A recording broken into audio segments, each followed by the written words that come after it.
49. Al-Baith, the Awakener, the Resurrector, the Arouser. Al-Baith is one of the 99 names of Allah, God, mentioned in Islamic tradition.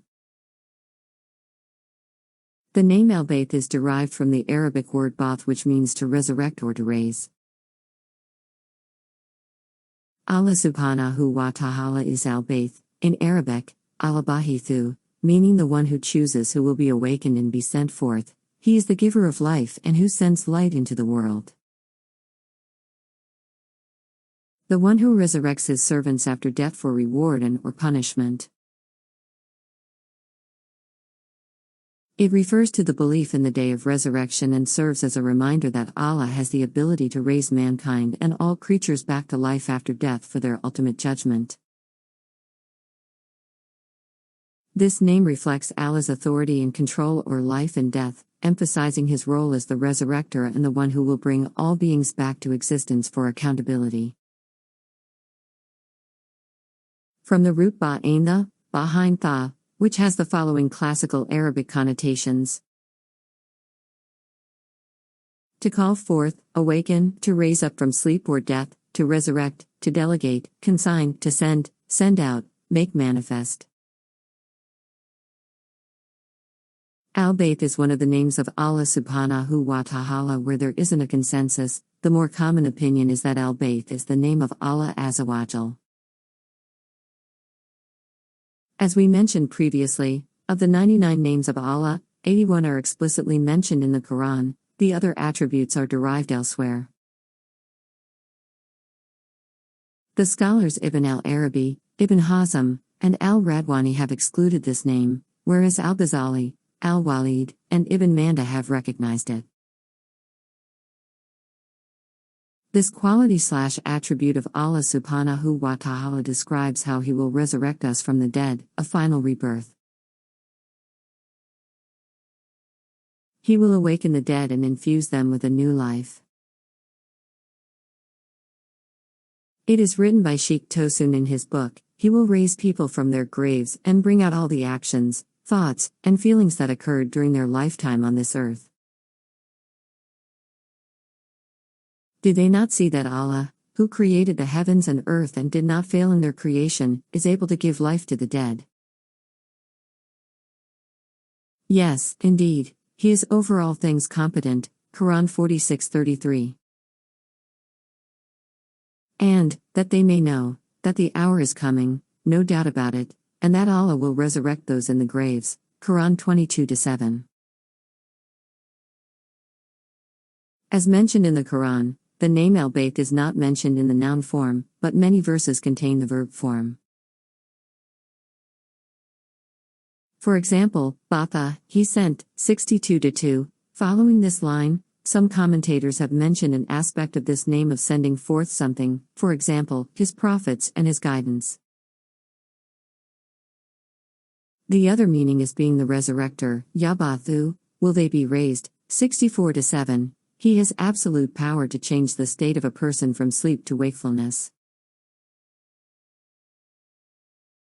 It is He who has sent among the unlettered a messenger from themselves, reciting to them His verses and purifying them and teaching them the book and wisdom. Although they were before in clear error, Quran 62-2. In this verse and many others which use the verb form, it is used to reference the prophets, may peace be upon them, and how they were raised. Risen, or sent to be a chosen messenger of Allah subhanahu wa ta'ala and to warn of the inevitable resurrection. And it is He who takes your souls by night and knows what you have committed by day, then He revives you therein that a specified term may be fulfilled. Then to Him will be your return, then He will inform you about what you used to do, Quran 6:60. In the Quran, it was revealed to Prophet Muhammad, who said the following regarding the martyrs of the Battle of Uhud. And never think of those who have been killed in the cause of Allah as dead. Rather, they are alive with their Lord, receiving provision, Quran 3-169.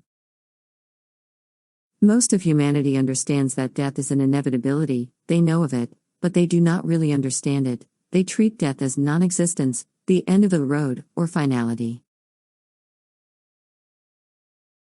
But the believer understands that death is just Act 1, Scene 1 of this play. In the next scene, we will be brought back and held accountable for all that transpired. And verily, the hour is coming, so forgive with gracious forgiveness. Verily, your Lord is the all-knower of what is best for you. He will raise you up to a praised station. Quran 22-7. We will be held responsible for our actions. This should not be a scary proposition, rather we should be joyful about this revelation. It brings purpose and meaning to our existence. Then did you think that we created you uselessly and that to us you would not be returned? Quran 23-115. So the one who understands the name Al-Bayth develops greater certainty in the day of resurrection and greater conviction in Allah's subhanahu wa ta'ala promise. The name also creates a sense of responsibility within, a duty to ourselves to become better and avoid being a degenerate, i.e., a person with loose morals, corrupt, or showing signs of decline. It was narrated that Aisha said, "The Messenger of Allah said to me, O Aisha, beware of evil deeds that are regarded as insignificant, for they have a pursuer from Allah." The realization of death also brings about a sense of urgency. We have but a limited time on earth, so we should not squander it. It should inspire us to do good and rush to acts loved by Allah subhanahu wa ta'ala. However you die here is how you will be brought back to life there, so seek good, and you will receive good. Death also brings to the surface the importance of moment-to-moment awareness. Like a soldier about to be deployed overseas, they don't have any time to waste on trivial matters or petty arguments. They let all these things go, which tells you something about their importance. You can even imagine the week leading up to his deployment. He will handle all his affairs and be extremely loving and present. Why wait until the last second on our deathbeds to feel this way? Why wait before we're deployed and uncertain of the future? Is it because maybe we're taking tomorrow for granted? At any moment, we have the power to reflect on the name Al-Bayth and tap into the truth Allah subhanahu wa ta'ala has created this universe as a temporary place.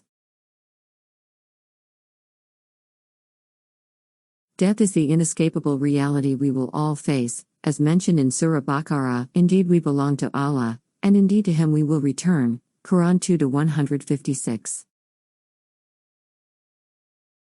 In many places of the Quran, Allah subhanahu wa ta'ala has referred to His knowledge, ilm, as hayat life. The heart without knowledge, i.e., jahl or ignorance, is death.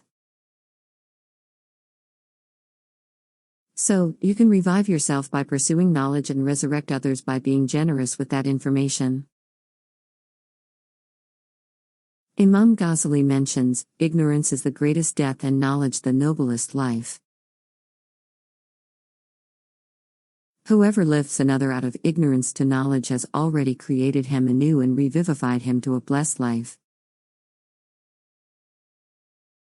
Al-Bayth is a reminder of the belief in the ultimate resurrection and the Day of Judgment, emphasizing accountability for one's deeds and the eternal consequences of actions in the hereafter. This name highlights Allah's role as the one who will resurrect all creatures, bringing them back to life for a final judgment and recompense.